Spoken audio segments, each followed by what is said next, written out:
At hindi niyo ako pinayagang pumunta sa party. You guys go out. Come on, bakit ganon? Anak, binibigyan ka namin ng mga gusto mo at alam mo naman na hindi ligtas sa pupuntahan mo. Sige, sabihin mo sa akin kung anong gusto mo. Kahit ano anak, basta hindi ka namin papayagan pumunta sa party. Na naman, palaging ganon. Itay, puro regalo at pera na lang. Walang bunga mga... Tama na yan, Ana. Bumalik ka sa kwarto mo. Miguel, kunin mo ang bag ko. Alis na tayo.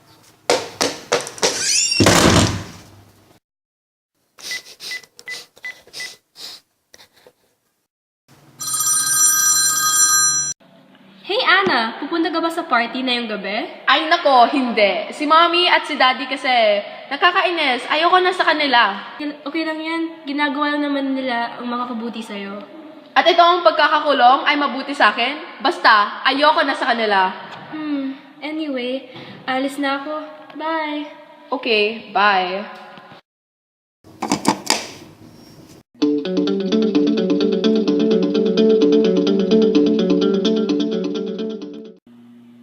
Ano na ang gagawin natin? Palagi nating pinapanatili si Ana sa bahay. Masama ba yon? Ha? Bahala na siya. Wala na akong pakialam kung ano gagawin niya. Basta ligtas lang siya. Hoy, pumasok ka na sa bahay natin. Teka lang, lasing ka ba? Ay naku Miguel, dapat ako na lang ang nagbaneho. Walang mangyayari sa atin. Huwag ka nang sumig...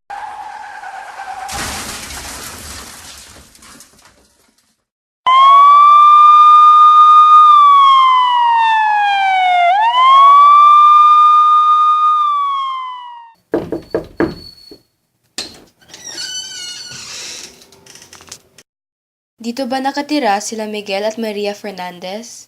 Opo, bakit? Patawad na, ngunit ang mga magulang mo ay nasa kabilang buhay na.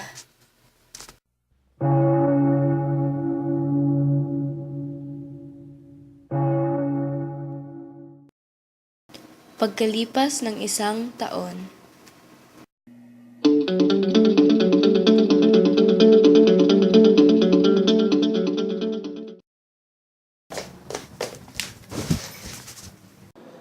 Paano na yan? Wala akong trabaho. Why did it have to be me? Malas ko talaga. Hay, sige nga. Hahanap ako ng trabaho.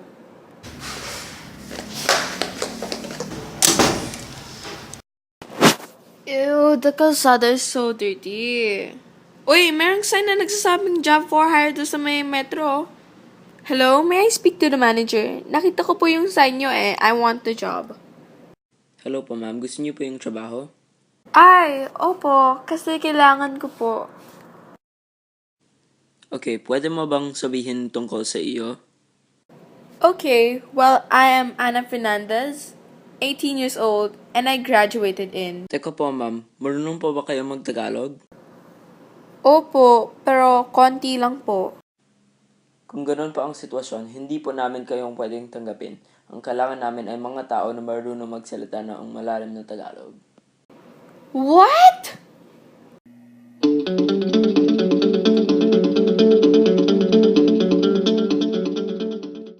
Wala na talaga akong magagawa. Wala ng pera. Walang pamilya. Miss, okay ka lang? Pwede. Huwag mo na ngayon, please. I'm trying to look for a job, but I can't find one. Miss, ako si Juan. Baka pwede kita matulungan sa problema mo.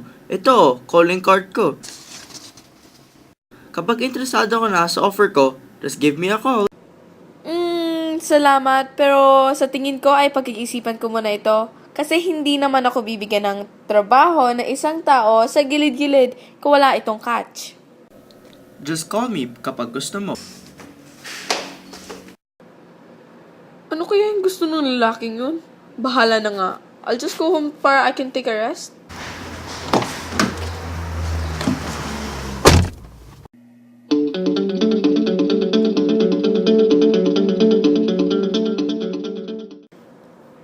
Ang tahimik ng bahay. Namimiss ko na sila. Sana nandito pa sila. Oh, bakit ganun? Wala na akong kuryente?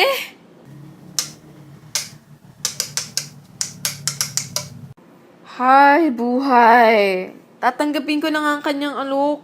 Kung hindi lang talaga ako desperado, hindi ko to gagawin eh.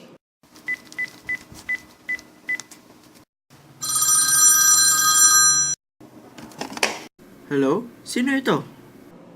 Ito po yung babae kanina na binigyan niyo po ng calling card.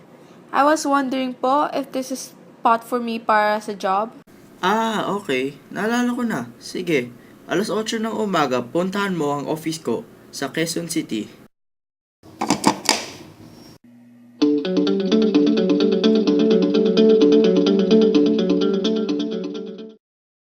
Ay, nalate na ako.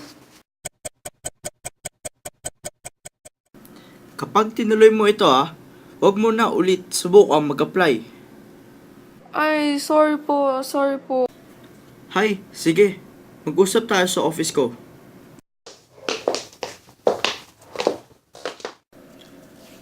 So, tell me something about yourself. Ako po ay 18 years old lamang and I graduate. Sandali. Tama na. Sabi ko na nga ba hindi rin ako matatanggap sa trabahong ito. Hindi. Tanggap ka na. Ay, salamat po ng marami. Salamat po. Tutulungan kita sa iyong trabaho. Pero, hindi ako magiging kaibigan mo. Ako ay iyong teacher kung tawagin.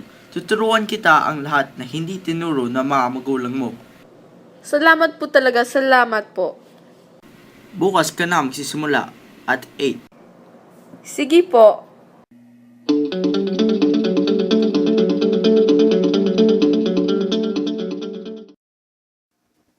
Pagkalipas ng 10 taon, namatay na si Juan dahil sa sakit. Hindi niya sinabi kay kahit kanino tungkol dito.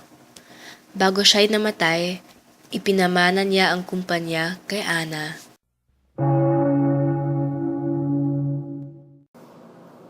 Salamat po sa inyo at tinulungan niyo po ako makabangon uli sa kasawian ko.